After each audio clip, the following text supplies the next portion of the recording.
My next one is also of the horror genre, and this one is kind of an interesting film, man. This is one of them films I think still holds up in the creepy factor, man. And I'm going to be talking about The Serpent and the Rainbow from 1988. And this is one of Wes Craven's best, in my opinion, man. Just, as far as atmosphere and storytelling.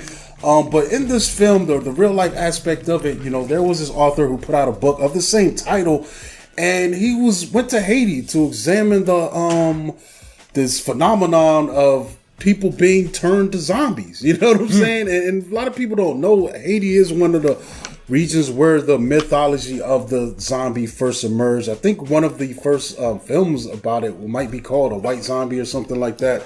But essentially he was studying, the locals, and, there is a big, kind of a shaman, you know what I'm saying, dark priest kind of culture going on there, built around the voodoo religion. And so he was going around and talking to local, practitioners, trying to find out the source of this myth to see if it was a reality or what. Because there was a man who had emerged. This was a story that was popular.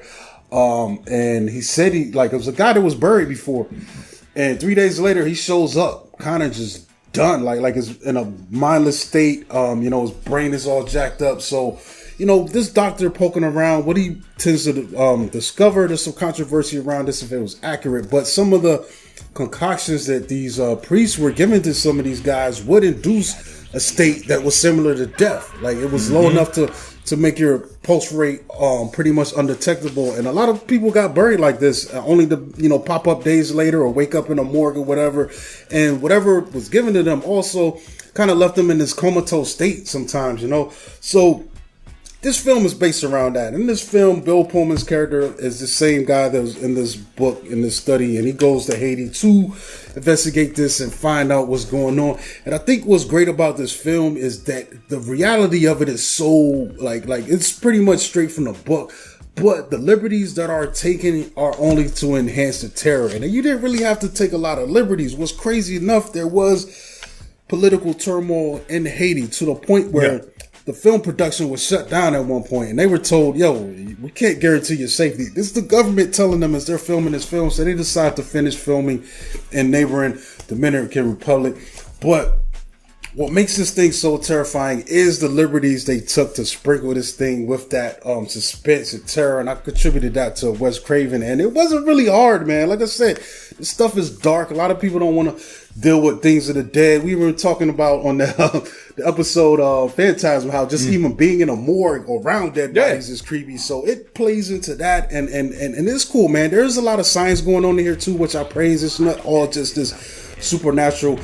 The supernatural fear is stuff that we bring to the table, our own baggage, that makes us creep out. But he's really approaching it from a scientific background, and we see the story about the pufferfish toxin that, if you give the right amount to people mixed with something, it doesn't kill them, but it can induce this death-like state to possibly get you buried alive, which is already another fear. And that's another thing that this thing plays on too. The idea of waking up and being in the ground, clawing at your own coffin, unable to, that's fucking terrifying, bro. Yeah, but I think this thing holds up. It's one of the best horror films that's based on true events. That's not just, I think based on true story and based on true events are way different. True stories when things like this, like Serpent and the Rainbow. True events is like you heard about some guy in the woods, a tree falling on him, and he had his chop his arm off, and then you go make something like 127 hours, which